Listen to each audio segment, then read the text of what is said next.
Uma paraxá tão forte essa semana, Lech Lecha.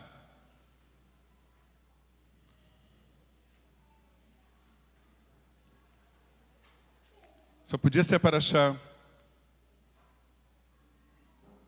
lida no Bat da Emily e da Melody. Porque Lech Lecha, assim como vocês duas, são palavras muito parecidas. Se a gente olha na Torá, Lamed, Chafsofit, Lamed, Chafsofit, sem os pontinhos, é a mesma palavra. Mas uma, quando a gente lê Lech, a outra, quando a gente lê Lecha. Então a gente percebe que são palavras diferentes. Mas quando a gente olha para elas, elas são gêmeas, como vocês. E diferentes, como vocês. As nossas queridas Bnot Mitzvah. Uma de vocês é Lech e a outra de vocês é Lecha. E Lech Lecha também aponta para outro conceito que muitos de nós confundimos e achamos que é a mesma coisa. Parecem gêmeos. Que é a religiosidade e a espiritualidade. A gente acha que é a mesma coisa, olhando de longe. Mas olhando de perto, nós podemos nos dar conta de que elas são diferentes. Talvez até muito diferentes. A religião e a espiritualidade podem conviver, mas não necessariamente precisam andar juntas. Ou podem até querer, mas não necessariamente andam juntas. Vou tentar trazer um exemplo de um outro lugar. Quando nós nos olhamos no espelho, nós vemos lá uma pessoa, nós vemos um ser humano. Não é isso? Você olha no espelho e você fala, bom, estou vendo uma pessoa diante de mim, eu mesmo.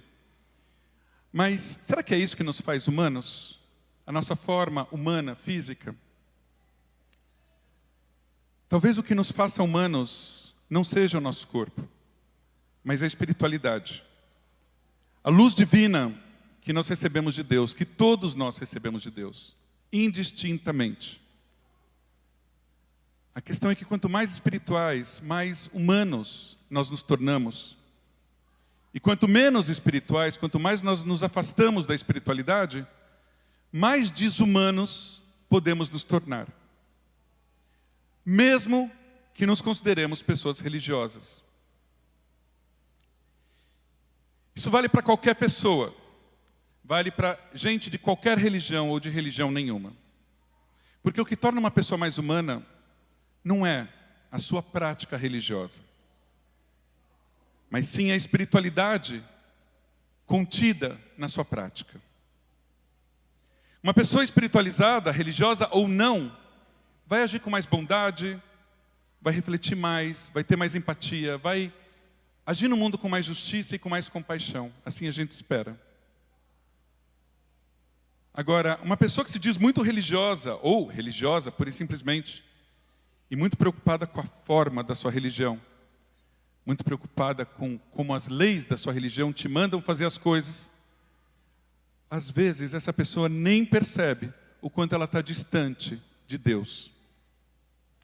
Em outras palavras, todos nós aqui conhecemos pessoas nada religiosas, mas muito espirituais. E todo mundo aqui conhece gente que é muito religiosa e nada espiritual. Um exemplo que nos é jogado na cara hoje. Fundamentalistas do Hamas se dizem religiosos, mas a sua extrema crueldade prova que são somente assassinos e pessoas desumanas. Na Torá dessa semana, nós somos apresentados a Abrão, pai de Isaac, mas também pai de Ismael. Respectivamente, os patriarcas do povo hebreu e do povo árabe, que quando a gente pronuncia em hebraico, as pronúncias são muito parecidas. Ivri e Aravi. Hebreu e árabe.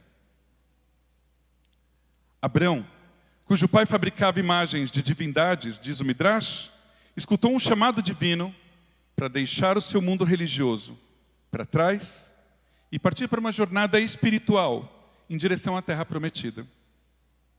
Junto com Abrão, sua esposa, Sara, também partiu para a mesma jornada espiritual. Já Agar, mãe de Ismael, junto com Abrão, teve uma jornada espiritual diferente, mas também bastante significativa. Ao longo da sua jornada, Abrão e Sara nos ensinam que um dos principais valores espirituais a serem cultivados por nós é a hospitalidade. Sempre que eles podiam, eles protegiam os estrangeiros na sua tenda. Eles podiam, inclusive, buscar as pessoas para trazer para a sua tenda, dar conforto, dar abrigo, dar comida.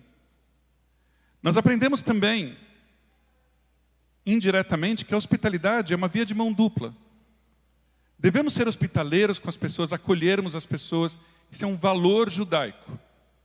Mas também sabemos que esse valor é destinado não só a judeus, mas a todo mundo que precisa do nosso acolhimento, judeus e não judeus. E que, em contrapartida, nós também precisamos enxergar que há muitos exemplos de não-judeus ao longo da história que protegeram judeus nas suas tendas. Nós temos exemplos disso na Segunda Guerra Mundial, nós temos exemplos disso hoje em Medinat Israel, no Estado de Israel. E eu quero contar um caso para vocês que me comoveu bastante, entre tantas histórias heróicas, no meio de tanta tristeza. A história de Camille. Há 5 anos, Camille veio das Filipinas para Israel para trabalhar como trabalhadora estrangeira em Israel. E ela se tornou cuidadora de uma senhora judia israelense de 95 anos, a senhora Nitza, que mora no Kibbutz Nirim, em Israel. Naquela manhã de Shabat, no dia 7 de outubro, a Camille, ao escutar os tiros e os bombardeios, entrou com a Nitza, que é cadeirante, em um quarto fortificado.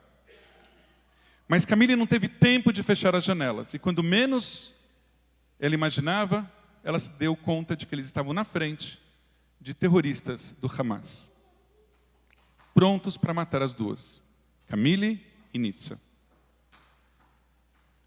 Deve ter passado um filme pela cabeça da Camille. Em 2 dias, ela voaria para as Filipinas para encontrar seu filho e para levar para a família 1.500 shekels que ela havia economizado em Israel com seu trabalho, cerca de R$1.850. Mas sem pensar 2 vezes, a Camille virou para os terroristas e disse: levem tudo, peguem todo o dinheiro. Eu não me importo, mas não façam nada com essa senhora. Ela nem entende direito o que está acontecendo. Não toquem nela. Shhh.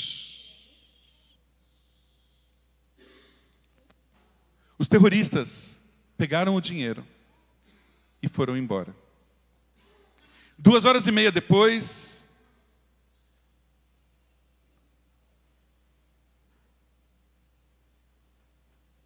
os soldados israelenses chegaram até o kibbutz, resgataram Camille e Nitza. Elas estavam no quarto protegido, abraçadas. Camille havia pulado sobre Nitza, sobre a cama, para protegê-la. E assim elas ficaram por 2h30.